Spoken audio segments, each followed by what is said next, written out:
Hello everyone, कैसे हैं आप सभी। और उम्मीद करता हूँ कि आप लोग शानदार होंगे, जानदार होंगे। जैसा कि आप लोग को पता है, इंग्लिश पीजीटी मेंस और आपका होने वाला है नेक्स्ट, आपको कहना चाहिए कि अगस्त में ही होने वाला है, इसी अगस्त अगस्त 23 में। तो अपन लोग उस कोर्स को आज लॉन्च कर रहे हैं और ऑलरेडी जो कोर्स है मैंने आप लोग को बताया था वो केवल 1599 का है। और उस कोर्स में आपको जितनी भी चीजें होती हैं, जैसे कि इंग्लिश लिटरेचर का जितना भी पार्ट है, इंग्लिश ग्रामर का जितना भी पार्ट है, ऑल 20 यूनिट्स कवर कराया जाएगा, डिटेल से कराया जाएगा। साथ में उसमें आपको लाइव क्लास मिलेगी 7 to 9 PM। और अगर आप लाइव क्लास ज्वाइन नहीं कर पाते तो आपको मिलेगा उसमें लाइव क्लास के अलावा क्या, रिकॉर्डेड क्लास। ठीक है, और रिकॉर्डेड क्लास के साथ साथ में आपको मिलेगा टेस्ट सीरीज भी। ठीक है, मतलब हर चैप्टर की टेस्ट सीरीज मिलेगी। और टेक्स्ट सीरीज अगर आप लोग कोर्स नहीं ले रहे हो तो टेक्स्ट सीरीज भी अलग से ज्वाइन कर सकते हैं, मात्र 600 की प्राइस पे। ठीक है, तो वो भी कोर्स आप लोग का 1-2 दिन में लॉन्च कर रहा हूँ और उसको भी आप लोग अच्छे से देख सकते हैं। जो लोग कोर्स नहीं ले पा रहे हैं तो वो टेक्स्ट सीरीज से भी अपना पढ़ाई कर सकते हैं। ठीक है, तो चलिए आज की क्लास स्टार्ट करते हैं। आज हम लोग जो पढ़ने वाले हैं वो जॉन मिल्टन की एक पोयम है, एक सोनेट है, और मिल्टॉनिक सोनेट भी उसे बोलते हैं, उसके बारे में आज हम पढ़ने वाले हैं। ठीक है, और पूरी जानकारी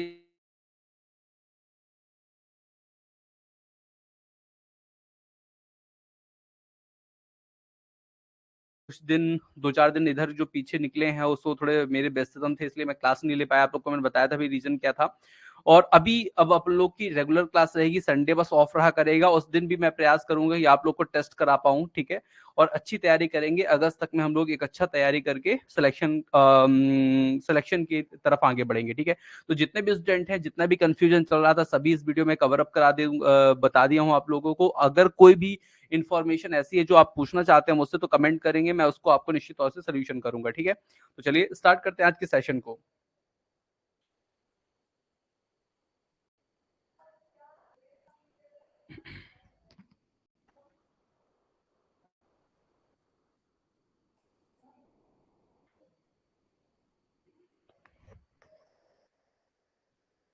देखिए, तो आपका जो ये सोनेट है वो है यूनिट 17 में पढ़ा रहा हूँ आपको। ठीक है, पहले मैं यूनिट 17 पढ़ाऊंगा, फिर 18, 19, 20, और इसके बाद फिर ऊपर के चैप्टर्स में चलेंगे। अच्छा, एक चीज मैं आप लोग को बता दूं, सभी लोगों को मैं बता दूं कि जो यूनिट आपकी 17 है, 18, 19, 20, ये ऐसे यूनिट है जिन पे से ज्यादा क्वेश्चन अराइज होंगे। ठीक है, ये आप लोग निश्चित तौर पे मान लीजिए, ये बहुत गुप्त सूचना है जो मैं आप लोग को बता रहा हूँ, इसलिए आप लोग को ध्यान रखना है। और सभी को संप्रिया जी जुड़ गई हैं, जय माता दी, गुड इवनिंग प्रमोद जी। प्रमोद जी भी, एक और प्रमोद जी जुड़ गए हैं हमारे साथ, हेलो गुड इवनिंग रश्मि जी, और गुड इवनिंग रोशनी जी। तो सभी लोगों का स्वागत है रेवन इंस्टीट्यूट में। और चलिए स्टार्ट करते हैं आज के शानदार सेशन को, जिसमें हम लोग पढ़ने वाले हैं जॉन मिल्टन की एक शानदार पोयम, जिससे एक क्वेश्चन आना तय है, एक या दो क्वेश्चन। ठीक है, तो बिल्कुल अनुराग जी भी जुड़ गए हैं, गुड इवनिंग अनुराग जी। तो चलिए आप लोग को मैं आज बताने वाला हूं जॉन मिल्टन। सबसे पहले अगर हम जॉन मिल्टन की इस पोयम को पढ़ने वाले हैं, सोनेट को पढ़ने वाले हैं, तो उसको पहले हमें जॉन मिल्टन के बारे में जानना है। ठीक है, अच्छा मैं आप लोग को, सभी लोग जितने भी लाइव क्लास डेमो क्लास ले रहे हैं, मैं सबको बता दूं कि जो ये जॉन मिल्टन है, मैं किसी भी चैप्टर को आपको पढ़ाऊंगा कैसे। तो सबसे पहले मैं जो भी आपका वर्क लूंगा उसमें उसके राइटर के बारे में जितने भी इंपॉर्टेंट फैक्ट्स हो सकते हैं वो मैं आपको पढ़ाऊंगा। ठीक है, और उस इंपॉर्टेंट फैक्ट जैसे ही कवर अप हो जाएगा, उसके बाद जैसे कि ये पोयम है तो उसको मेन जो आपका जो ओरिजिनल टेक्स्ट है उससे मैं आपको पूरी पोयम को डिस्कस करूंगा। ठीक है, पूरी पोयम को डिस्कस करने के बाद उसमें जो जो इंपॉर्टेंट फैक्ट्स हैं, जैसे ये इंपॉर्टेंट फैक्ट्स हैं, वो बताऊंगा। और भी ऐसा उसके बाद उसकी जो पोयम की समरी है, उस समरी के बारे में भी हम लोग पढ़ेंगे, अच्छे से समझेंगे, कोई भी उसमें चीज ऐसी छूटने ना पाए। उसकी जो थीम है वो क्या है उसके बारे में हम पढ़ेंगे। लेसन की जो समरी है, अगर हम चाहें तो स्टेंजा बाय स्टेंजा भी पढ़ेंगे, ऐसा भी मैं आपको नोट्स में प्रोवाइड करने वाला हूं। ठीक है, सभी लोग को मैं बता दूं कि एक डीपली तैयारी, अब देखिए स्टेंजा बाय स्टेंजा, स्टेंजा 2 की तैयारी, हमें कैसे उसकी समरी पढ़ना है, स्टेंजा 3 की समरी कैसे पढ़ना है। ठीक है, जो लास्ट का कपलेट बचता है उसकी हमें समरी कैसे पढ़ना है, तो ये सब चीजें मैं आप लोग को बताने वाला हूँ। ठीक है, उसके बाद लर्निंग आउटकम्स, कुछ ऐसे भी फैक्ट्स होते हैं जो आपके एग्जाम पे पूछे जाते हैं, उनके बारे में भी मैं आपको अच्छे से डिस्कशन आपसे करूंगा। ठीक है, ऑन हिज ब्लाइंडनेस के और कुछ ऐसा चीज जो आपके एग्जाम के लिए इंपॉर्टेंट है वो भी हम देखेंगे। मिल्टन की थोड़ी सी हम बायोग्राफी भी देखेंगे, ऊपर हमने मिल्टन के बारे में पढ़ा, नीचे हम थोड़ी सी बायोग्राफी भी उनकी देखेंगे। ठीक है, और भी हम कुछ तुलनात्मक चीजें देखेंगे, ठीक है। और भी जो भी इंपॉर्टेंट फैक्ट हैं, ऐसा आपका कोई भी चीज नहीं छूटेगी जो आप लोग के एग्जाम में आएगी। और ये देखिए, ये जो स्ट्रक्चर ऑफ फॉर्म्स है ना, यहाँ से एक क्वेश्चन जो आपका बनेगा वो यहाँ से ही बनेगा, ठीक है। और यहाँ पे जितनी भी चीजें मैंने लिखी है ना, सब एक से बढ़कर एक इंपॉर्टेंट चीजें होंगी, ठीक है। तो ये चीजें आप लोग को समझनी है, ठीक है। Class is not started at, class तो स्टार्ट है। क्लास तो आपको नहीं दिख रही है क्या? वॉइस आ रही है क्या? सभी लोग बताइए, वॉइस इज क्लियर और not? Class is not, voice is clear और नॉट? आरंभ है प्रचंड, बिल्कुल डी के शुक्ला जी, आरंभ है प्रचंड है। चलिए, सो डियर स्टूडेंट्स, ये लिटरेरी जो डिवाइसेस हैं वो भी मैं आपको बताऊंगा। मतलब ऐसा कोई भी चीज नहीं जो मैं आपको छोड़ने वाला हूं। मतलब एक तरह से इतनी अच्छी आपकी तैयारी करा दूंगा कि आप लोग अगर एक बार पढ़ लोगे ना, तो निश्चित तौर पे यहाँ से क्वेश्चन जाने नहीं वाला, ठीक है। अब ये 26 पेज का पूरा, और उसके बाद भी देखिए मैं आपसे मानने नहीं वाला, मैं आपको पूरा ये चीज पढ़ाने के बाद जितने भी इंपॉर्टेंट फैक्ट्स हैं उन सब पढ़ाने के बाद मैं आप लोग को पढ़ाऊंगा फिर ऑब्जेक्टिव क्वेश्चंस। और यही आपके टेक्स्ट सीरीज में, जैसे जो लोग कोर्स परचेज कर रही हैं उनके लिए फ्री ऑफ कॉस्ट मिलेगा एमसीक्यूज का पैकेज, ठीक है। और अगर अगर आपने कोर्स नहीं लिया, तो अगर आप एमसीक्यूज बस लेना चाहते हो, टेस्ट सीरीज लेना चाहते हो जिसमें प्रीवियस ईयर क्वेश्चन आए हैं और भी चीज, जैसे आप लोग जानते होंगे कि जब प्री का पेपर हुआ था तो मैंने इसी तरह के एमसीक्यूज डाले थे, बहुत सारे एमसीक्यूज दिए थे आप लोग को, और उसमें से ही पेपर बना था। आप लोग ने कहा भी था कि सर डायरेक्ट डायरेक्ट वही दो दो तीन दिन क्वेश्चन वही वही सीधे सीधे देखने को मिल रहा है लगातार। तो इस तरह से आपके ये क्वेश्चन की जो सीरीज है वो भी आप लोग को बहुत हेल्पफुल होगी, बहुत ही ज्यादा आपको मजा आएगा। और साथ में उसके बाद मैंने आंसर भी आप लोग को दे के रखा है, ठीक है। तो इस तरह से हम लोग पूरी तैयारी करने वाले हैं, ठीक है। और एमसीक्यूज भी मैं आपको ऐसे नहीं दूंगा थोड़े बहुत दे दूं, ठीक है। एमसीक्यूज की जो संख्या होगी, देखिए 40 इसमें है, अभी इसमें 30 और शामिल होंगे, मतलब बहुत सारे एमसीक्यूज भी मैं आपको देने वाला हूँ, ठीक है, टेस्ट सीरीज में। तो चलिए, आज की हम पोयम को डिस्कस करेंगे। सबसे पहले हम देखेंगे अपने राइटर को, अपने जॉन मिल्टन को, ठीक है। तो ये बहुत ही प्यारे, बहुत ही इंटेलिजेंट, बहुत ही जाना माना चेहरा है जॉन मिल्टन, ठीक है। और इनके बारे में आज हम पढ़ने वाले हैं, ठीक है। तो चलिए स्टार्ट करते हैं आज की क्लास को। On his blindness is the best sonnet of Milton, yes correct D K Shukla ji, clear, okay Roshni ji, सोइंग सर, ओके। सो चलिए डियर स्टूडेंट्स, आगे चलते हैं और पढ़ते हैं अपनी जॉन मिल्टन की एक और पोयम, जिसको हम लोग जानते हैं क्या, ऑन हिज ब्लाइंडनेस के नाम से या सोनेट 19 के नाम से। तो जॉन मिल्टन जो है, इनका जो वर्थ हुआ था, वर्थ मतलब जन्म जो हुआ था, वो 9 दिसंबर 1608 पे हुआ था। और जो प्लेस था उसका नाम है Bread Street, Cheapside, London England, ठीक है। तो इनका जो बर्थ हुआ था वो 9 दिसंबर 1608 पे हुआ था, ब्रिड स्ट्रीट पे हुआ था, चिप साइड पे हुआ था, लंदन इंग्लैंड में हुआ था, ठीक है।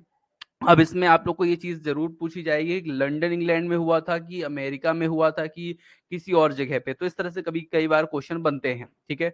उसके बाद इनका जो डेथ हुआ था वो भी 8 दिसंबर 1674, एज 65 पे ही हो गया था, मतलब 65 की उम्र में इनकी डेथ हो गई थी। और वन हिल रो, लंदन इंग्लैंड में इनका क्या हुआ था, डेथ हुई थी, ठीक है। तो ये चीज कुछ ध्यान रखिएगा। लेकिन जो सबसे इंपॉर्टेंट क्वेश्चन है वो ये है, और पिछले एग्जाम में 2018 वाले एग्जाम में जो विलियम आपके शेक्सपियर हैं, उनके उनका जो रेस्टिंग प्लेस है उस पे एक क्वेश्चन बना भी था, आप लोग को मैं बता दूं, ठीक है। बिल्कुल, तो आप लोग को ये सब चीजें क्या करनी है, ध्यान रख के चलनी है।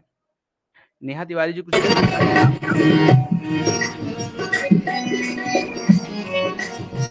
शायद गलती से नेहा जी का बटन जो है माइक वाला वो दब गया होगा। चलिए स्टार्ट करते हैं आगे की, अब बात करते हैं। तो रेस्टिंग प्लेस जो है वो saint Giles without Cripplegate, ये जो है इस नाम का जो रेस्टिंग प्लेस है वो है इनका, ठीक है। मतलब इस जो कहना चाहिए, जो क्या बोलते हैं अपन, कब्रिस्तान का नाम है ये, ठीक है। तो रेस्टिंग प्लेस है ये भी इस पे क्वेश्चन बना था पिछली बार विलियम शेक्सपियर पे, ठीक है, कि उनकी जो कब्र है उस पे क्या लिखा था, ग्रेव यार्ड होती है ना, उस पे क्या लिखा था। ऐसा कोई क्वेश्चन आया था 2018 के पेपर में। तो ये चीज भी आप लोग को ध्यान रख के चलनी है, जो इंपॉर्टेंट पोएट होते हैं, ठीक है। अगर हम इनके अल्मा मैटर की बात करें, तो क्राइस्ट कॉलेज कैम्ब्रिज से इनका क्या हुआ है, एजुकेशन हुआ है। और पूरी एजुकेशन जो है मतलब जो एजुकेशन, मोस्ट ऑफ एजुकेशन जो इन्होंने कंप्लीट किया है वो कहाँ से किया है, क्राइस्ट कॉलेज से किया है, ठीक है। तो ये चीजें आप लोग को थोड़ी सी ध्यान रखनी है। ऑक्यूपेशन, ऑक्यूपेशन तो आप लोग जानते हैं कि ये बहुत बड़े पोएट थे, ठीक है। इनने इतनी सारी सोनेट लिखी, इतनी सारी सोनेट लिखी कि इसका जो सोनेट का नाम ही पड़ गया, वो क्या पड़ गया, मिल्टोनिक सोनेट हो गया, ठीक है। तो ये इनके एक विशेष चीज है जो आप लोग जान लीजिए, जानना चाहिए आप लोगों को, ठीक है।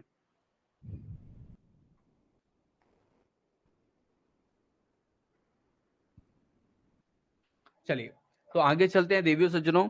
और हम इनके ऑक्यूपेशन की बात करें तो ऑक्यूपेशन में ये एक पोएट थे, इंटेलेक्चुअल थे और सिविल सर्वेंट भी थे। सिविल सर्वेंट कैसे कि एक गवर्नमेंट जॉब में भी थे, तो इसलिए मैं आप लोग को बताऊंगा वो कैसे हैं, क्या है, वो आगे चीजें आपको मिलेंगी।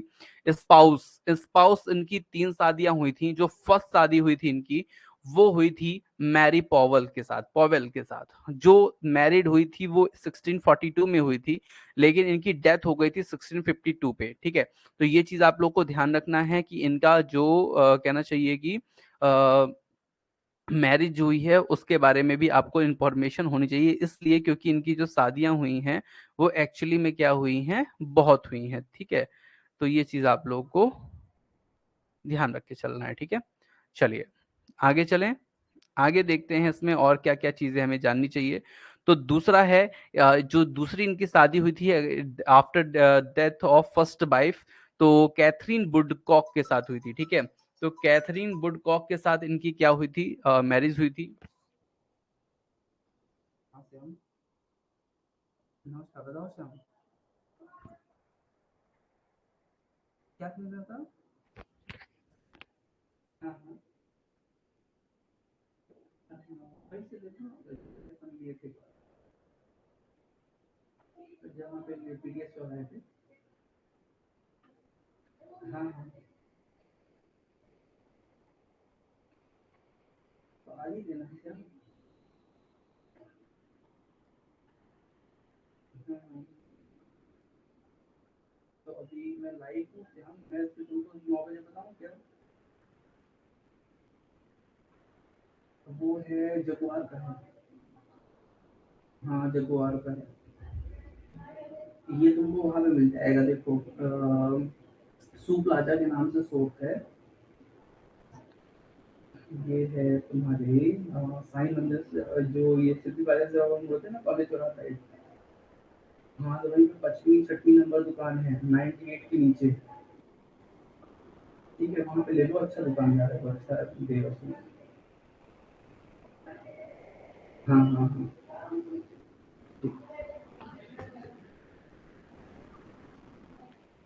तो चलिए, इनकी जो सेकेंड मैरिज हुई थी वो कैथरीन वुडकॉक के साथ हुई थी। और इनकी जो मैरिज हुई थी वो 1656 पे हुई थी।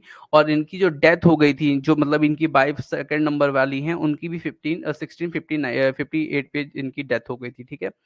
और अगर हम इनकी बात करें, जो थर्ड मैरिज इनकी हुई तो वो एलिजाबेथ माइंसल के साथ हुई थी। और ये जो इनकी डेथ है, वो भी इनकी भी डेथ हो गई, अच्छा एक्चुअली इनकी डेथ नहीं हुई, इनके हस्बैंड मतलब मिल्टन की ही डेथ हो गई थी, ठीक है। तो एक चीज मैं आप लोग को बता दूं, इनकी 3 शादियां हुई थी, ये आप लोग को ध्यान रख के चलना है, मैरी पॉवेल, कैथरीन वुडकॉक और एलिजाबेथ मैंसन मैंसल के साथ, ठीक है। फिर अगर हम इनके चिल्ड्रन की बात करें तो इनके 5 चिल्ड्रन थे, ठीक है, 5 बच्चे थे। तो ये तो इंपॉर्टेंट नहीं है, लेकिन इनका writing career is very important, ठीक है। तो राइटिंग कैरियर में अगर हम बात करें तो इनका जो लैंग्वेज था, जनरली इन्होंने जो लिखा है वो लैटिन में, सॉरी, इंग्लिश में लिखा है। फिर लैटिन में भी लिखा है, ग्रीक में भी लिखा है, Hebrew, French, Spanish, Italian, old English, Dutch, Aramaic और सिरेक, ये ऐसी जो लैंग्वेज होती हैं उन पे भी इन्होंने लिखा है, इसलिए ये जो है बहुत ज्यादा क्या है, फेमस है, ठीक है। तो इन चीजों को आप लोग ध्यान रखिएगा। जो राइटिंग कैरियर है उस पे आप लोग को मैंने ये बताया कि कितनी लैंग्वेज पे इन्होंने लिखना जो है काम किया है, ठीक है। अगर हम जेनर की बात करें तो हम मिल्टन को जनरली जो जानते हैं वो पोएट्री के लिए ही जानते हैं, ठीक है। तो पोएट्री, इन्होंने बहुत सारी पोएट्री लिखी हैं, ठीक है, आप लोग जानते ही हो, सोनेट भी उसमें से बहुत सारी इन्होंने लिखी हैं, ठीक है। और पैम्फलेट पैम्फलेट जो है एक लिखने का एक मतलब जैसे पोएट्री होती है ना, एक जनर होता है, उसी तरह पैम्फलेट भी होता है, इसी तरह ट्रियस्टाइज भी होता है, ठीक है। तो जब मैं आपको फॉर्म्स ऑफ पोएट्री और जनर बताऊंगा तब आपको इसमें ये चीजें मैं बताऊंगा, ठीक है। लेकिन ये जो मोस्टली जो इनके वर्क है वो पोएट्री के ही हैं, ठीक है। अगर हम सब्जेक्ट की बात करें, मतलब जनरली ये जो लिखना पसंद करते थे, किस चीज पे लिखना पसंद करते थे, तो ये रिलीजियस धार्मिक चीजों पे लिखना पसंद करते थे, गॉड पर लिखना पसंद करते थे, ईश्वर पर लिखना ये पसंद करते थे। साथ में पॉलिटिकल फ्रीडम के ऊपर भी ये बात करते थे कि जो राजनीति स्वतंत्रता है वो होनी चाहिए, है ना, उस पे क्या क्या चीजें हैं, उस पर ये ज्यादा लिखना पसंद करते थे, ठीक है। जैसा कि पैराडाइज लॉस्ट वगैरह, लिसिडियास वगैरह, इनकी जो पोयम है इसी सॉरी पोयम बोल रहा हूँ, जो इनके लिटरेरी वर्क हैं उन सब इसी पे क्या है, बेस्ड हैं, ठीक है। और अगर हम बात करें लिटरेरी मूवमेंट की, तो लिटरेरी मूवमेंट जो है वो क्लासिसिज्म है, ठीक है। लिटरेरी मूवमेंट जो है वो क्या है, क्लासिसिज्म, मतलब जो इनका समय जो चल रहा था ना उसको बोल सकते हैं क्लासिसिज्म, ठीक है। और ये हो गया इनका लिटरेरी मोमेंट। अगर हम इनके वर्क की, नोटेबल वर्क की बात करें, हालांकि मैं इनकी और भी नोटेबल वर्क आप लोग को पीडीएफ में अवेलेबल करा दूंगा, लेकिन फिलहाल आपको ये 3 वर्क इनके बहुत ज़्यादा इंपॉर्टेंट है जो आप लोग को ध्यान रख के चलना है, जो आपके एमए इंग्लिश जब आपने किया होगा उसमें भी रहे होंगे, जैसे कि पैराडाइज लॉस्ट, ठीक है, एरोग एरो ए- एरियो पैगीटिका, ठीक है, और लिसिडास, ठीक है। तो ये लिसिडास और Paradise Lost is very important, are very important literary work of John Milton, ठीक है। तो ये सब आप लोग को चीजें ध्यान रखनी है। अब देखिए, secretary of foreign tongues by the council of state in office, जो होता है ना कि जो विदेशी भाषा में बात करते हैं, तो जो विदेशी भाषा में बात करने वाले जो उसमें ये क्या थे, सेक्रेटरी थे। और इन्होंने जो वर्क किया है वो 49 से लेकर 60 तक किया है, मतलब 1649 से लेकर के 60 तक इन्होंने ये वर्क किया है। जो बातें क्या करते हैं, ट्रांसफर नहीं करते हैं, उनको क्या बोला जाता है, आप लोग परफेक्टली जानते होंगे कि जो हिंदी, जैसे अपन ने हिंदी बोली तो उन्होंने उसको इंग्लिश समझाई, और इंग्लिश सुन के अपन को हिंदी समझाई, तो ये सब चीजें इनका ये वर्क इनमें था, ठीक है। तो ये आप लोग को समझ में आ जाना चाहिए, ठीक है। और ये सब चीजें आप लोग को इनके बारे में समझना है। और अगर आप लोग इसमें कुछ और जोड़ना चाहते हैं तो आप इसमें एक जोड़ सकते हो, क्या, नोटेबल वर्क में और बढ़ा लीजिएगा। हालांकि मैं आप लोग को बढ़ा के ही दूंगा, आगे जब मैं बताऊंगा ना तो मैं आप लोग को बढ़ा के ये सब चीजें बताऊंगा, ठीक है। चलिए, अब हम लोग चलते हैं जॉन मिल्टन की जो पोयम है जिसके बारे में आज हम लोग विशेष डिस्कशन करने वाले हैं, उस पे चलते हैं, ठीक है। तो हम ये पूरी जो है 14 लाइन की पोयम है, ये पूरी 14 लाइन की पोयम है, जिसे आप सोनेट के नाम से जानते हैं, ठीक है। तो ये चीज मैं आप लोग को बताने वाला हूँ, ठीक है। आप लोग को अगर कोई दिक्कत हो तो आप लोग मुझे कमेंट कर सकते हो, मैं आप लोग को निश्चित तौर पे पूरा सोल्यूशन देने का प्रयास करूंगा, ठीक है। यहाँ पे रोशनी जी बोले clear on his blindness is the best sonnet of Milton, ठीक है, यस डीके शुक्ला जी। उसके बाद अनुराग जी बोल रहे हैं in my phone there is black screen. Black screen क्यों आ रही है, ऐसा तो हो नहीं सकता, हमारे साइड तो बिल्कुल सब चीज क्लियर और सबको क्लियर दिखाई दे रहा है, तो आप में हो सकता है कोई प्रॉब्लम हो, तो उसको आप एक बार चेक कर लीजिए, ठीक है। और या फिर आप एक बार बैक करके फिर से क्लास ज्वाइन कर लीजिए डीके शुक्ला जी, ठीक है। रोशनी जी बोल रही हैं here is all clear, yes all clear, सबके सबके सबका सही है, बस डीके शुक्ला जी की थोड़ी प्रॉब्लम है, ठीक है। He was great religious like Surdas in India, yes बिल्कुल कह सकते हैं आप, क्योंकि हालांकि सूरदास जी हमारे जो है बचपन से ही क्या हुए थे, अंधे हो गए थे, लेकिन ये जो है अपनी आधी उम्र के आसपास ही क्या हुए थे, ये मतलब 30 के बाद ही ये क्या हुए थे, ब्लाइंडनेस पे शिकार हुए थे, ठीक है। पोयम का नेम क्या है, क्या है, भी ऊपर शो कर दें, वो मैं अभी कर रहा हूँ प्रमोद जी, वो तो केवल मैंने अभी जॉन मिल्टन के बारे में बताया, अब पोयम के बारे में बताऊंगा तो वहां पे मैं शो करूंगा जरूर, ठीक है। चलिए तो स्टार्ट करते हैं सोनेट अपनी, और सभी लोग तैयार हो जाइए, बढ़िया। और स्टार्ट करते हैं अपनी पोयम के बारे में। जो हमारी पोयम है वो है when I consider how my light is spent, इस नाम से भी आप इसको जानते हो, या फिर मैं आप लोग को बता दूं, ये आपका लिखा है इस पोयम का नाम, ठीक है। अब मैं आप लोग को बता देता हूँ उस पे एक चीज, इसको आप दो नाम से, तीन नाम से जानते हो, ठीक है। पहला तो नाम इसका है when I consider how my light is spend, ठीक है, इस नाम से भी आप इसको जानते हो। दूसरा आप इसको ऑन हिज ब्लाइंडनेस के नाम से भी जानते हो। और दूसरा इसको, तीसरा इसको आप जानते हो किस नाम से, इसको आप जानते हो पोयम सोनेट, सोनेट 19 के नाम से, ठीक है। सोनेट 19 के नाम से भी आप इसको क्या करते हैं, जानते हैं, ठीक है। तो ये सब इनके नाम हैं, इनको आप लोग को अच्छे से ध्यान रखना है। चलिए आगे चलते हैं और ध्यान देते हैं अपनी पोयम की तरफ। हमारी जो पोयम है वो क्या है, उसकी जो फर्स्ट लाइन है, when I consider how my light is spend. सबसे पहले मैं आप लोग को बता दूं, ये जो पोयम है जॉन मिल्टन की, इसे सोनेट 19 के नाम से भी जाना जाता है। और विलियम जो जॉन मिल्टन हैं, उन्होंने इसे अपनी ब्लाइंड होने, मतलब जो जब ये अंधे हुए थे, जब इनको आंख से दिखना बंद हो गया था, उसके बाद इन्होंने इस पोयम को क्या किया था, लिखा था, ठीक है। और रिटन इसको जब लिखा कब गया था, तो 1650 से लेकर 1660 के बीच में लिखा गया था। इसकी एग्जैक्ट डेट मैं आपको बताऊंगा, लेकिन 1650 जो दशक होता है ना, 1650 से 60 के बीच का दशक, उसमें इसको क्या किया गया था, लिखा गया था विलियम जॉन मिल्टन द्वारा, ठीक है। और इसकी जो थीम है इस पोयम की, वो है फेथ और वर्क, ठीक है। मतलब आपको भगवान पे क्या करना है, विश्वास करना है, और साथ में जो आपका काम है वो आपको काम करते रहना है, ठीक है। और जो सोनेट है वो क्या है, मिल्टॉनिक सोनेट है। ये जो सोनेट है ना, वो कैसी सोनेट है, वो मिल्टॉनिक सोनेट है। सोनेट का मैंने आप लोग को सोनेट पढ़ा दिया था, सोनेट का एक जो प्रकार होता है वो मिल्टॉनिक सोनेट है। हालांकि वो मैं आपको फिर से पूरी सोनेट जो फॉर्म्स ऑफ पोएट्री है आपकी, और फॉर्म्स ऑफ पोयम जो फॉर्म्स ऑफ जो आपकी पोएट्री है, उसको मैं पूरा आपको एक बार फिर से पढ़ाऊंगा, ठीक है। चलिए, तो जो मिल्टॉनिक सोनेट है वो क्या है, मिल्टॉनिक सोनेट आप लोग समझ गए। आयम्बिक पेंटामीटर, ये जो पोयम है वो कैसी पोयम है, आयम्बिक पेंटामीटर है, ठीक है। तो आयम्बिक पेंटामीटर में आप लोग को ये पोयम है, इसको आप लोग को ध्यान दे के पढ़ना है, ठीक है।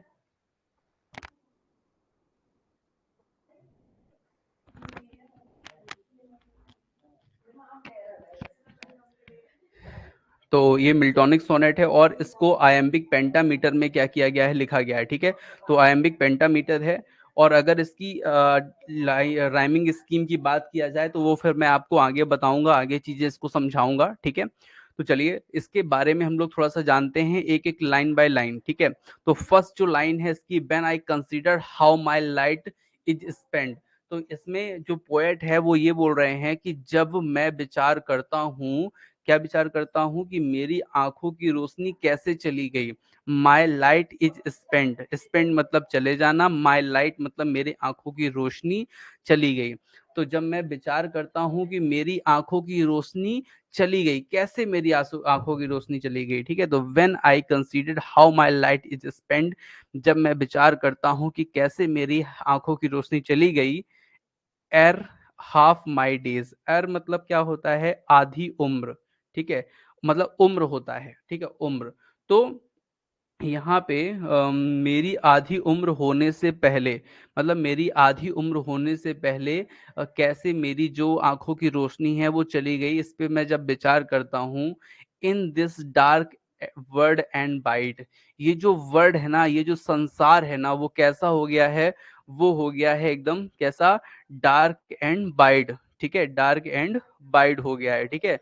तो ये इसकी ये क्या है, ये कहना चाहते हैं ये, कि जब आप देखिए क्या हुआ कि पहले उनको दिखता था सब चीजें, अब क्या हुआ कि व्हेन आई कंसीडर, जब वो विचार करते हैं कि मेरी आंखें की रोशनी कैसे चली गई, मेरा आधा जीवन भी निकला उसके पहले ही मेरी आधी रोशनी चली गई।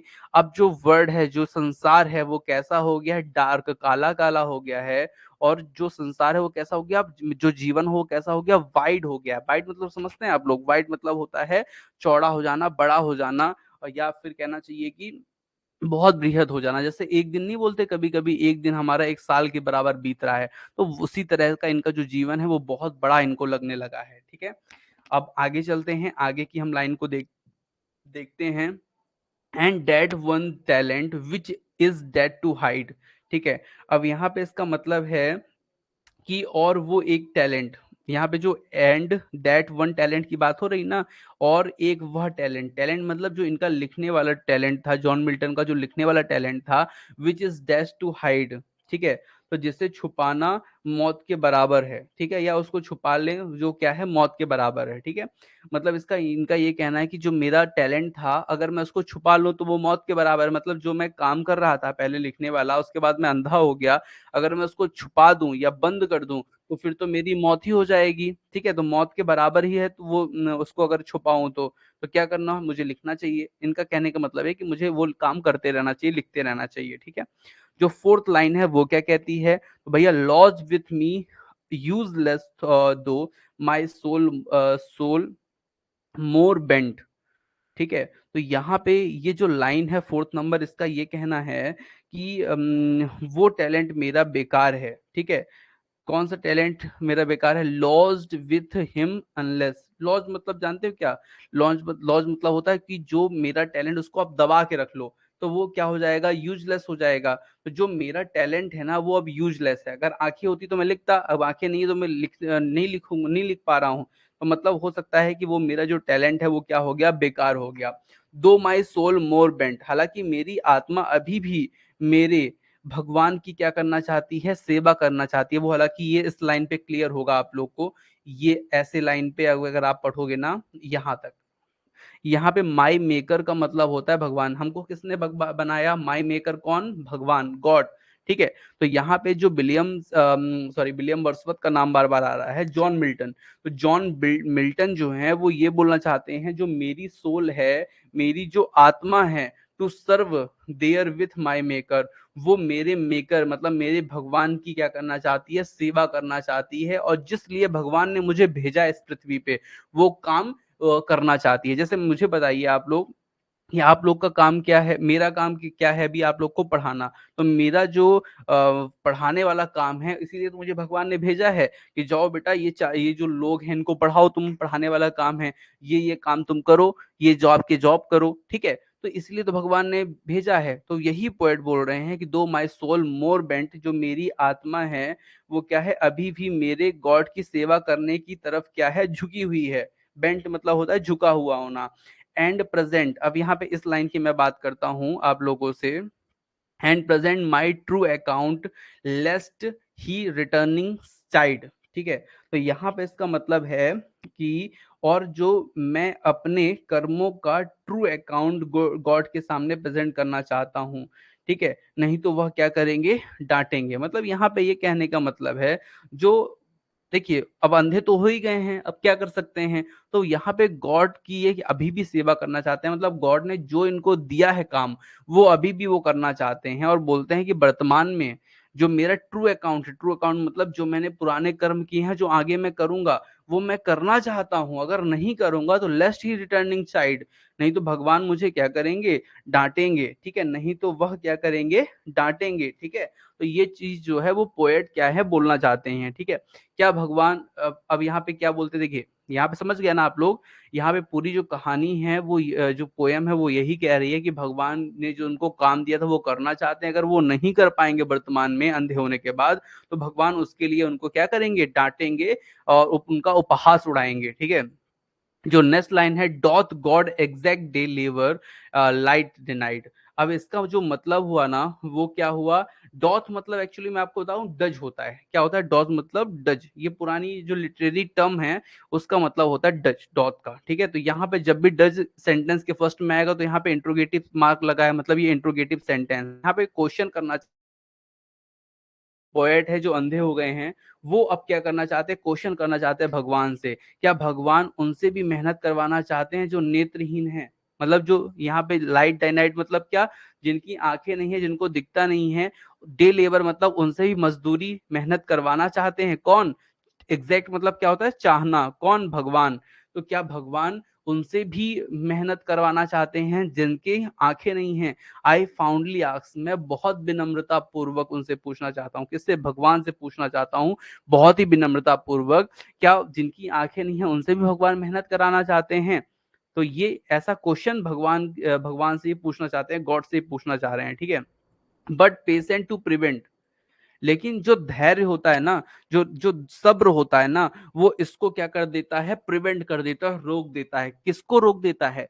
जो पेशेंस है वो किसको रोक देता है? That murmur soon replies, that murmur, जो मैं बड़बड़ा रहा हूं ना, ये कि मेरे मुझे अंधा कर दिया, मैं कैसे काम करूंगा, मैं क्या कर पाऊंगा, मैं ये है वो है, ये है वो है, भगवान ऐसे भगवान वैसे। तो ये जो दैट मर्मर है, मतलब जो मेरी बड़बड़ाहट है, जो उसकी बड़बड़ाहट है किसकी, पोएट की, वो क्या करती है, वो पेशेंस को क्या करती है, पेशेंस जो है वो प्रिवेंट करता है, किसको, मेरी बड़बड़ाहट को, ठीक है। और सोन रिप्लाई, और रिप्लाई भी करता है, क्या रिप्लाई करता है, God doth not need either man's work or his own gift, ठीक है। अब यहाँ पे जो पोयम है, इसमें ये आया कि गॉड डॉथ नॉट नीड, अब डॉट मतलब अगेन मैं आपको बता दूं डज होता है, ठीक है। तो भगवान को कोई भी आवश्यकता नहीं है, ना तो आदमी के मेंस वर्क की, और ना ही उसके दिए गए गिफ्ट की, ठीक है। तो भगवान को तो भैया आवश्यकता नहीं है, भगवान ने आपको पैदा कर दिया, अब आपका काम है करना काम, ठीक है। तो भगवान यही कोशिश यहाँ पे एक जो रिप्लाई आ रहा है, सुन रिप्लाई आ रहा है किसके, जैसे अपन के मन में ही चल रहा है चलो क्रिकेट खेलते हैं, फिर एक ही सेकंड पे विचार बदला, अरे चलो नहीं खेलते हैं। तो वही है कि पोएट एक तो बड़बड़ा भी रहा है भगवान को, और ऊपर से उसकी जो मन है उसका वो रिप्लाई भी कर रहा है। तो भगवान को क्या आवश्यकता होगी किसी आदमी के काम की या किसी के गिफ्ट की? Who best bear his mild yoke, ठीक है। अब यहाँ पे जो मतलब है इसका, वो क्या है, who best bear his mild yoke, they serve him best, his state, his state is kingly, thousands at his by biding speed, ठीक है। अब यहाँ पे मैं आपको पहले तो इस लाइन का मतलब बताता हूँ, who best bear his mild yoke, yoke मतलब होता है बोझ। अब भगवान ने जो हमको बोझ दे दिया, जो हमको बांध, यॉक मतलब ये भी होता है जो बैल होता है ना, बैल की जो रस्सी बांधते हैं नाक वगैरह में, आपने देखा होगा, उसको बांधे रहते हैं, उसी के सहारे उसको क्या करते हैं, कंट्रोल करते हैं, जैसे हॉर्स को भी करते हैं, ठीक है। तो एक तरह से आप बोझ भी बोल सकते हो या उसको बांधना भी बोल सकते हो। तो जो जो भी व्यक्ति है, ठीक है, तो यहाँ पे मैं आपको उसका मतलब समझा देता हूँ। Who best bear his mild yoke, इसका मतलब ये हुआ कि जो भी है, मतलब यदि तुम्हारे ऊपर कोई बोझ है, बोझ पड़ गया है, तो भी बस अपना जो अपना काम है अच्छे से अच्छे तरीके से करो, ठीक है। यहाँ पे क्या बोल रहा है, दिस सर्व हिम बेस्ट, ठीक है। जो भी आपको काम मिला है, जो भी आपको बियर मतलब पढ़ना, या आपके ऊपर जो आपको काम मिल गया है, जो आपको वर्क मिल गया है, उसको अच्छे से अच्छा, दे सर्व हिम बेस्ट, मतलब उसको अच्छे से अच्छे तरीके से क्या करो, आप सर्व करो। हिज स्टेट इज काइंडली, जो उसका राज्य है ना, किसका, स्टेट का क्या, काइंडली मतलब उसका जो क्या है, राज्य है, वो क्या बहुत बड़ा है। हिज स्टेट इज काइंडली, बहुत बृहद राज्य है, किसका भैया, भगवान का। भगवान का जो राज्य है, जो ईश्वर का राज्य है, वो क्या है, बहुत बड़ा राज्य है। Thousands at his binding speed, और यहाँ पे उसके पास हजारों हजारों लोग जो हैं, वो क्या करने वाले हैं भैया, काम करने वाले हैं, उसके ऑर्डर को मानने वाले हैं। ये बिड का बिडिंग बना है, ठीक है, बिड का बिडिंग बना है, इसका मतलब होता है ऑर्डर, ऑर्डर को मानना, ठीक है। तो thousand at his bidding speed, तो भैया भगवान का तो राज्य बहुत बड़ा है, और वहां पे जो उनका काम करने वाले लोग हैं ना, जो उसके उनके लिए वर्क करने वाले लोग हैं, वो हजारों हजारों के संख्या पे उनके जो हैं लोग हैं। अब ये लास्ट का एक कपलेट है, इस पे देखिए, and post over land and ocean without rest, और ऐसे ऐसे लोग हैं, ऐसे पोस्ट मतलब होता है ट्रेवलर, ट्रेवलर मतलब जैसे अपन लोग जीवन जी रहे हैं ना, यहाँ पे ट्रेवल कर रहे हैं, क्या कर रहे हैं, रोज कमा रहे हैं, खा रहे हैं, उड़ा रहे हैं, फिर से कमा रहे हैं, फिर से उड़ा रहे हैं। तो ये जो ट्रेवलर हुए हम लोग, पोस्ट मतलब क्या हुआ, ट्रेवलर। तो जो पोस्ट हैं, ट्रेवलर हैं, over land and ocean without rest, जो ट्रेवलर करते हैं जमीन पर और समुद्र पर बिना आराम किए, ठीक है। तो उनकी बात हो रही है, और ट्रेवलर करते हैं जमीन पर और समुद्र पर बिना आराम किए, कौन काम करते हैं, they also serve who only stand and wait, और वो लोग भी सेवा कर देते हैं या करते हैं जो खड़े रहते हैं और अपनी बारी का इंतजार करते हैं। मतलब मेरे कहने का सिंपल सा मतलब है, जैसे कि मैं अभी पढ़ा रहा हूं ना, तो मैं अपना काम कर रहा हूं, लेकिन मेरे पीछे भी ऐसे लोग हैं जो पढ़ाना चाह रहे हैं और अपनी बारी का इंतजार करना चाह रहे हैं, ठीक है। तो यहीं पे पोएट ये बोल रहा है कि हजारों हजारों उनके लोग जो होते हैं ना, वो उनके ऑर्डर को मान रहे हैं, और हजारों हजारों लोग जो है ना, वो इंतजार भी कर रहे हैं, खड़े हुए हैं वेट में, इंतजार करते हुए कि हमको कब मौका मिलेगा सेवा करने का। ठीक है, तो ये पूरी पोयम जो है हमारे जो आपकी कहना चाहिए कि जॉन मिल्टर हैं, उनकी पोएम की समरी रही। आप लोग को निश्चित तौर पे मजा आया होगा। भगीरथ जी जुड़ गए हैं, good evening Bhagirath ji. Charan Singh ji good evening. Italian sonnet नहीं, Miltonic sonnet, Miltonic sonnet DK Shukla ji. Text बढ़ा दें, ठीक है प्रमोद जी, बढ़ा देंगे टेक्स्ट, ठीक है, टेक्स्ट की कोई दिक्कत नहीं है। चलिए, तो उम्मीद है अब आप लोग को ये पोएम समझ में आ गई होगी। एक बार मैं फिर से जल्दी से पूरी पोएम को समझा रहा हूँ, ठीक है, बस हिंदी हिंदी बता रहा हूँ। जब मैं विचार करता हूँ, क्या विचार करता हूँ कि कैसे मेरी आंखों की रोशनी चली गई और मेरा आधा जीवन पूरा होने से पहले भी, ठीक है, अब ये जो संसार है वो कैसा लगने लगा है, वो डार्क और वाइट लगने लगा है, बड़ा और काला लगने लगा है। और जो मेरे अंदर छुपा हुआ एक टैलेंट है वो मौत के बराबर हो चुका है, कि मतलब उसकी जैसे उस टैलेंट की मृत्यु ही हो चुकी हो गई।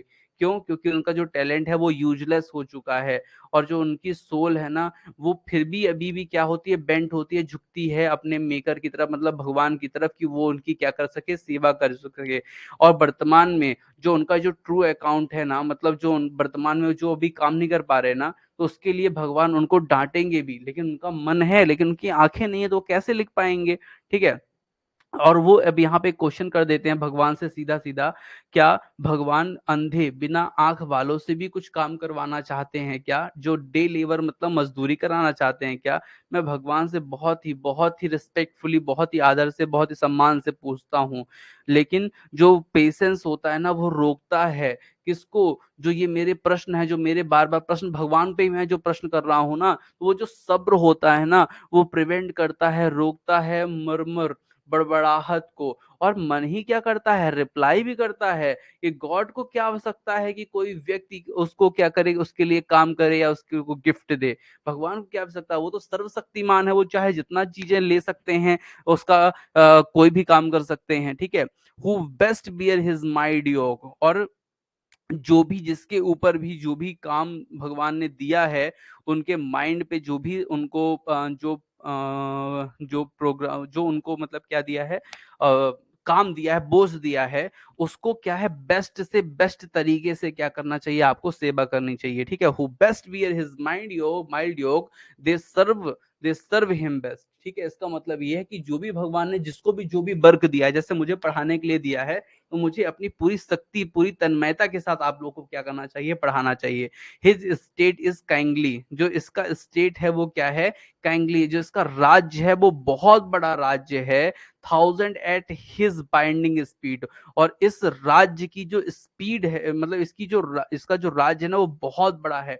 और इसके लिए जो काम करने वाले लोग हैं ना, वो तन्मयता से अपनी स्पीड के साथ इसका ऑर्डर मानने के लिए क्या है, लगे हुए हैं, हजारों हजारों लोग। और हजारों लोग जो है ना, जमीन पे हैं, कुछ तो ओशियन पे, मतलब समुद्र पे भी उनके लिए काम करने वाले। भैया जल जीव जो है, मछली और जितनी भी फिश वगैरह, ये सब क्या है, भगवान की तो ही देन है। सांप वगैरह जो समुद्र में रहते हैं, तो बोलते हैं जमीन में तो हैं ही उनके काम करने के वाले लोग, समुद्र में भी हैं। और ऐसे भी लोग हैं जो विदाउट रेस्ट वर्क कर रहे हैं, मतलब 24 घंटे पे 24 घंटे वर्क कर रहे हैं, ऐसे भी लोग भगवान के पास है, तो उनको क्या आवश्यकता है। ठीक है, और हजारों हजारों लोग ऐसे भी हैं जो रुके हुए, स्टैंड खड़े हुए हैं, इंतजार कर रहे हैं कि भैया हमारी बारी कब आएगी। उसकी भी बारी, अपनी बारी का जो है वो अपनी बारी का इंतजार कर रहे हैं। ठीक है, तो ये सब चीजें हैं आपकी पूरे पोयम की। हाँ,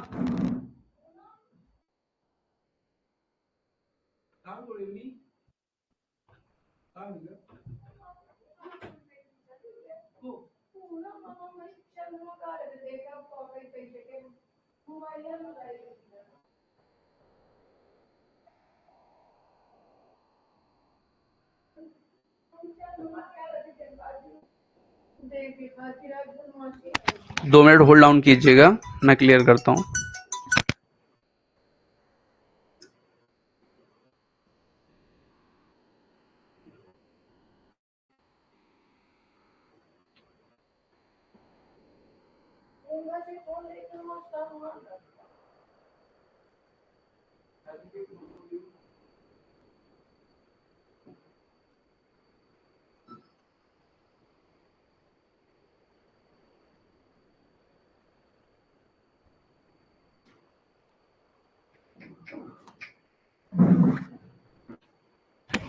सो चलिए, ये पूरी पोयम की क्या हुई, समरी हुई।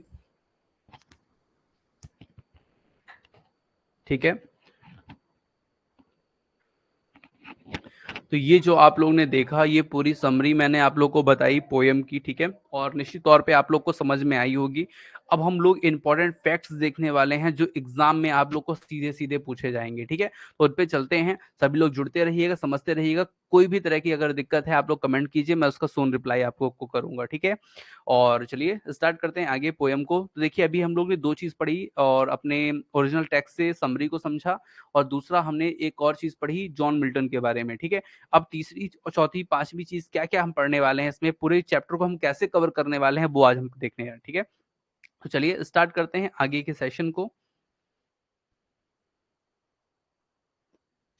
चलिए, यहाँ पे कुछ मैं आप लोग को इंपॉर्टेंट फैक्ट्स बता रहा हूं, जैसे कि John Milton's poem on his blindness reflect the tragedy and fluctuation of the author's eyesight, impairment and the ensuing battle with losing and eventually restoring his faith। ठीक है, अब यहाँ पे जो इतनी लाइन आप लोग को मैंने बोली है, इसका मतलब क्या है? इसका मतलब यह जो जॉन मिल्टन है, वो उनकी जो पोयम है ऑन हिज ब्लाइंडनेस, उसमें इन्होंने क्या किया, वो एक प्रकार की क्या ट्रेजेडी है, या उन्होंने अपना एक फ्रस्ट्रेशन, नहीं होता कि जो हमारा भगवान ने ऐसा हमारे साथ क्यों किया क्यों किया, तो वो जो फ्रस्ट्रेशन है उसको दिखाने की बात की है। और वो ऐसा क्यों बोलते हैं? क्योंकि जो ऑथर है, जो पोएट है हमारे, उनकी जो आई साइड है, मतलब आंख की जो रोशनी है, वो जा चुकी है। ठीक है, और उस उनका जो जीवन है ना, वो ऐसा हो गया जैसे कि बैटल में कोई अपना पूरा राज्य नहीं हार जाता है ना, एक कोई इवेंट जो पूरा क्या कर दे, पूरा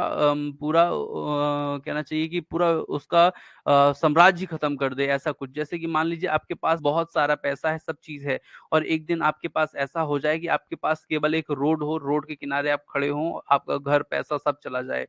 उस तरह का जॉन मिल्टन जो है, वो क्या कर रहे हैं, महसूस कर रहे हैं। लेकिन इसी पोयम में वो अपने आप को भरोसा भी दिला रहे हैं, अपने जो उनके साथ घटना हुई है उसके बारे में वो क्या करना चाहते हैं, उसको रिस्टोर भी कर रहे हैं। मतलब चलो हो गया तो हो गया, ये शायद लिखा हुआ था, भगवान ने ऐसा लिखा हुआ था, तो ये चीज वहां पे वो सो रही है। ठीक है, summarise and analyse the theme. ठीक है, अब यहाँ पे वो क्या करते हैं, समराइज कर रहे हैं उसको और एनालाइज कर रहे हैं the theme, structure and figurative language used throughout the classical poem written in the 17th century. अब ये जो पोएम है, वो क्लासिक पोएम है, क्योंकि ये क्लासिकल एज पे इन्होंने पोएम लिखी थी। क्योंकि आपको मैंने बताया था ना शुरू में ही कि जो जॉन मिल्टन है वो क्लासिकल एज के हैं, तो क्लासिकल पोएम है ये। और ये 17 सेंचुरी की इसलिए बोली जा रही है क्योंकि ये जो लिखी गई है वो 1600 से लेकर के 17 के बीच में लिखी गई है, 1700 के।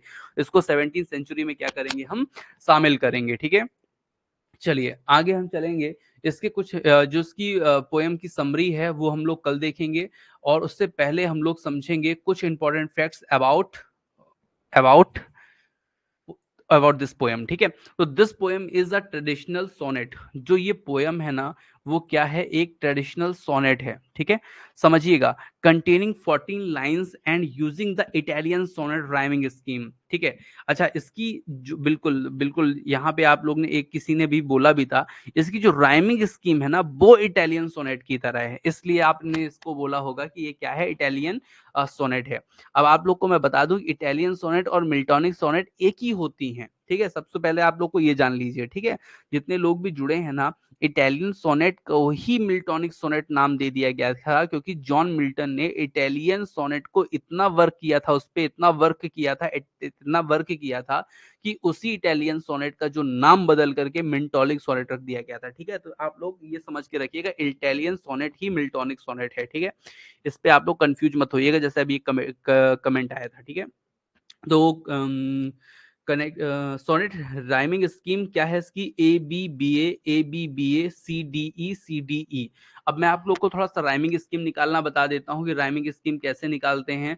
तो भैया, राइमिंग स्कीम निकालने का सबसे अच्छा तरीका देखिए क्या है। देखिए, यहाँ पे क्या है, स्पेंट, तो ये हो गया एंटी। ठीक है, यहाँ पे देखिए डीई है, यहाँ पे डीई है, और यहाँ पे क्या है, एंटी। तो यहाँ पे एंटी एंटी हो गए ए। ठीक है, एंटी एंटी क्या हो गए, एंटी एंटी हो गए ए, ठीक है, यहाँ पे मैंने लिख दिया ए। और यहाँ पे नीचे अगर आप आएंगे तो ये हो गया डीई डी, तो ये डीई डी क्या हो जाएगा भैया, बी हो जाएगा, ठीक है। और उसके बाद आपका जो हाइट वाला पोर्शन है, ये जो है आपका फिर से हो जाएगा क्या, बी, क्योंकि इसके भी लास्ट में क्या है, डी है। हालांकि डी से मतलब नहीं है, इसका जो प्रोनाउंसिएशन होता है ना, जैसे बाइड हाइड, तो डी, अगर डी ई नहीं है, डी बस है, तो भी इसका क्या हो जाएगा, आपका बी ही होगा, क्योंकि जो प्रोनाउंसिएशन होता है एक ही प्रकार का होना चाहिए। सोल मोर बेंट, अब देखिए यहाँ पे क्या ऊपर वाले में क्या था, स्पेंट लिखा था ना, देखिए यहाँ पे क्या लिखा है, स्पेंट, और यहाँ पे आ गया बेंट, तो एक ही तरह की प्रोनाउंसिएशन आ रहा है कि नहीं, एक ही तरह की साउंड आ रहा है कि नहीं, तो इसी को बोलते हैं ABBA, ठीक है। इसी तरह ये पूरी लाइन को क्या कर रहा है, फॉलो कर रहा है, ठीक है। तो इसलिए मैंने आप लोग को क्या बताया कि इसकी जो राइमिंग स्कीम है वो क्या है, ABBA और CDE। अब इसको आप लोग को लर्न कर लेना है, ठीक है। In a sonnet there's usually a turn और a chance of attitude during the latter half of the poem, ठीक है। अब यहाँ पे जो मैं आपको चीजें बताने वाला हूँ वो क्या है, इन अ सोनेट, इस सोनेट में देयर्स यूजली अ टर्न और अ चेंज ऑफ एटीट्यूड, मतलब यहाँ पर जो उनके साथ घटना हो चुकी है, उनके जो जीवन में, उनका जो पूरा जीवन कंप्लीट होने के पहले जो उनकी जीवन में जो ये एक इम्पोर्टेंट घटना हुई है, उसके बारे में उनका जो एटीट्यूड है कैसे चेंज हुआ, कैसे वो चीजों को क्या कर रहे हैं, कवर अप कर रहे हैं, जैसे कि वो अंधे हो गए, अब वो क्या कर रहे हैं, उसको कवर अप कर रहे हैं कि ये जो हुआ हो सकता है मेरे भाग्य में लिखा हो, और भगवान से वो शिकायत भी कर रहे हैं, फिर सोल्यूशन भी ले रहे हैं, तो ये सब चीजें यहाँ पे पोयम में आपको मिलेंगी, ठीक है। तो ये चीज मैंने आपको कुछ इंपॉर्टेंट फैक्ट अभी बताए हैं, लेकिन अभी इतने इंपॉर्टेंट फैक्ट से काम नहीं चलेगा, अभी और भी इंपॉर्टेंट फैक्ट्स हमारे पास हैं जो हम आपको आगे बताएंगे। लेकिन ये समरी का स्टेंजा बाय स्टेंजा क्या है, आपकी समरी है, इसको भी हम पढ़ेंगे कल, ये क्लास 2 में कंप्लीट हो जाएगा, ठीक है। आज क्लास 1 में मैं आपको कुछ इंपॉर्टेंट फैक्ट्स बता रहा हूं, उनको आप लोग को समझना है, ठीक है। अब मैं आप लोग को बताने वाला हूँ लिटरेरी आउटकम। लिटरेरी आउटकम भी एक इंपॉर्टेंट चीज होती है, इस पे क्या ऐसा क्वेश्चन है जो आपसे पूछा जा सकता है, उसके बारे में थोड़ा सा एक लाइन बस आपको ध्यान देके चलना है, ठीक है। तो study and memorise this lesson information as you're prepare to subsequently. अब देखिए यहाँ पे किसी भी व्यक्ति के साथ इस तरह की घटना हो सकती है, ठीक है। तो जो पोएट है हमारे, वो उनको जो उनके ध्यान में जो चीजें हैं, उसको वो ऐसे सरल तरीके से बताने की कोशिश कर रहे हैं इस पोयम में, कि जिससे जो व्यक्ति इसको पढ़े और उसकी मेमोरी में, उसके दिमाग में वो चीज जाए, तो वो भी उसके साथ जब ये घटना हो, इस तरह की घटना हो या कोई भी घटना हो, तो वो हार ना माने और अपने वर्क को अच्छे से अच्छे तरीके से क्या कर पाए कर पाए, जिंदगी से हताश ना हो जाए, ऐसा इस पोयम में है, ठीक है। आगे चलते हैं, और भी चीजें मैं आप लोग को बताता हूं यहाँ पे, ठीक है। On his blindness further exploration. अब फर्दर एक्सप्लोरेशन हम लोग देखते हैं इस पे क्या क्या चीजें हो सकती हैं, कुछ और इंपॉर्टेंट फैक्ट्स आपको मिल रहे हैं कि नहीं, ठीक है। तो यहाँ पे इससे बताने से पहले मैं आप लोग को एक चीज बता देता हूं जो आपके एग्जाम में निश्चित तौर पे आएगी ही आएगी, वो है ये स्ट्रक्चर एंड फॉर्म्स, ठीक है। स्ट्रक्चर एंड फॉर्म्स पे इतने क्वेश्चन बनते हैं, तो आप लोग जान भी लेंगे, जब आप पढ़ेंगे तो वैसे ही आपको पता चल जाएगा, ठीक है। तो सबसे पहली लाइन हम लोग डिस्कस करते हैं। अगर आपके कोई भी कमेंट हो किसी के भी, तो आप मुझे कमेंट कीजिए, किसी भी उसमें मैं आप लोग को निश्चित तौर पे जवाब दूंगा, बिल्कुल योगेश जी, ठीक है। और सभी लोग रेगुलर जुड़ा कीजिए, ठीक है। जिस दिन, अभी हो सकता है मुझे एक दिन और, थोड़ी एक दो दिन और प्रॉब्लम आए, क्योंकि जो अभी मेरे भाई की शादी हुई थी ना, तो कुछ मेहमान लोग बच गए हैं, तो उनके कारण थोड़ी सी क्लास में थोड़ा सा टाइम आएगा, लेकिन मंडे से आपकी प्रॉपर क्लास चलेगी, ठीक है। और हम लोग इतनी शानदार तैयारी करेंगे ना, तो आपको कोई भी दिक्कत नहीं आने वाली, ठीक है। मतलब सब चीजें आपकी क्लियर हो जाएंगी, ठीक है। चलिए आगे चलते हैं, देवियों सज्जनों। तो क्या लिखा है, when I consider how my light is spent by John Milton is a 14 line traditional Miltonic sonnet. अब यहाँ पे आगे मिल्टोनिक सोनेट, वहां पे आए थे क्या, इटालियन सोनेट। तो ये मैं आपको बता दूं, जब मैं आपको सोनेट पढ़ाऊंगा भी ना, तो दोनों चीजें बताऊंगा कि जो मिल्टोनिक सोनेट है ना, वो भी वही क्या है, पेट्रार्कन सोनेट है, और वही क्या है आपकी इटालियन सोनेट है, ठीक है। तो इसी का नाम है आपका मिल्टोनिक इटालियन सोनेट, ठीक है। इसमें कोई भी अंतर नहीं है, ठीक है। फिर क्या है, this means this means that the 14 lines follow a rhyming scheme of ABBA ABBA CDE CDE, ठीक है। means that the 14 lines follow a rhyming scheme of A B B A C D E C D E। अब ये जो rhyming scheme है ना, वो rhyming scheme क्या करता है, ये फॉलो करती है कौन, ये जो आपका क्या है 14 लाइन की जो ये पोयम है, ठीक है। इस राइमिंग स्कीम को भी आपको लर्न करके रखना है, आपको एग्जाम में पूछी जा सकती है। And conform to iambic pentameter, और इसमें जो फॉर्म है वो आयम्बिक पेंटामीटर है। अब ये जो मीटर है वो कैसे डिसाइड होता है, आयम्बिक है कि टेट्रा है कि कुछ और भी मीटर होते हैं, तो वो कैसे डिसाइड होंगे, तो उसकी एक मैं आप लोग की क्लास लूंगा संडे किसी दिन, तो उस पर मैं आपको बताऊंगा ये चीज कैसे मीटर डिसाइड होते हैं, ठीक है। तो conform conform to iambic pentameter, readers familiar with sonnet forms will likely notice similarities between this format and the Petrarchan and Shakespearean sonnet, ठीक है। तो अब यहाँ पे ये कहने का इनका मतलब ये है कि जो रीडर्स है ना वो बिल्कुल फैमिलियर है ऐसी सोनेट से, क्योंकि वो पढ़ता रहता है किनकी, भाई इसी तरह की जो सोनेट है ना वो पेट्रार्क ने भी लिखी, और जो हमारे शेक्सपियर है उन्होंने भी इस तरह की सोनेट लिखी हैं। तो जो पढ़ने वाले लोग हैं वो इस तरह की सोनेट से क्या है, फैमिलियर है। It is separated into one Octave. अब यहाँ पे भैया एक ऑक्टेव है, ठीक है। ऑक्टेव मतलब होता है 8 लाइन, ठीक है, ध्यान रखिएगा। It is separated into one octave, the first 8 line and one sextave that remaining 6 line। मतलब यहाँ पे भैया एक ऑक्टेव है और एक सेक्सटेव है, और जो ऑक्टेव है उसको क्वाड्रेंट में डिवाइड किया गया है, जिसको आपने बोला ए बी बी ए, यहाँ पे बोला ना आपने ए बी बी ए। तो यहाँ पे भैया ये जो है ना, sorry A B B A C D, देखिए ठीक है, यहाँ पे जो ये है ए बी बी ए, ये क्या है, एक क्वाड्रेंट्स है, ठीक है।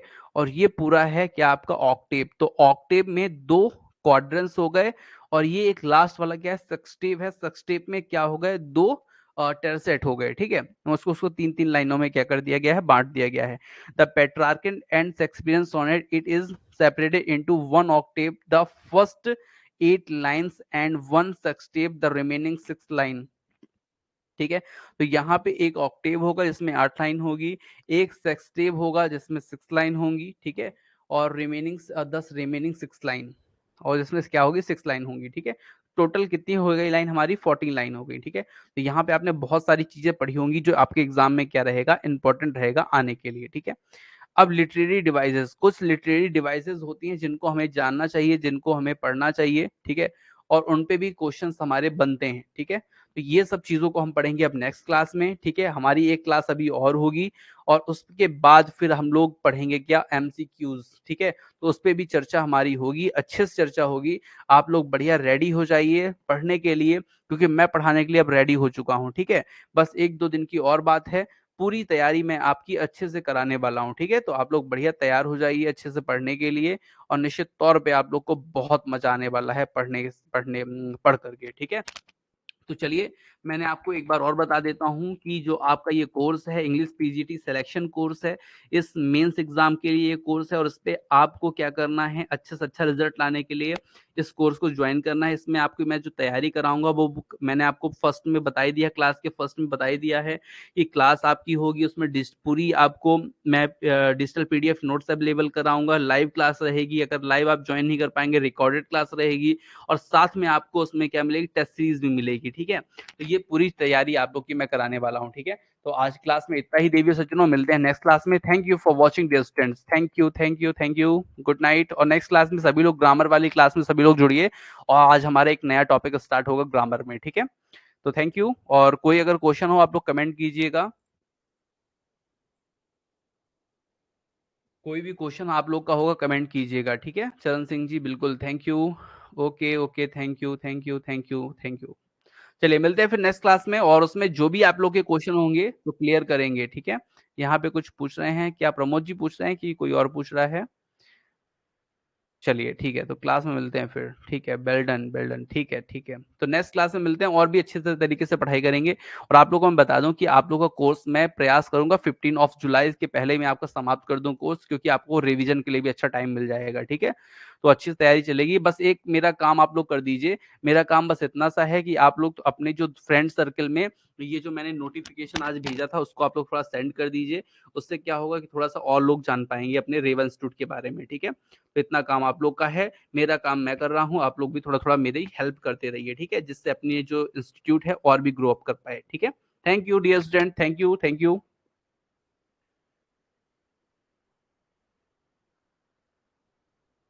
श्योर, बिल्कुल योगेश जी।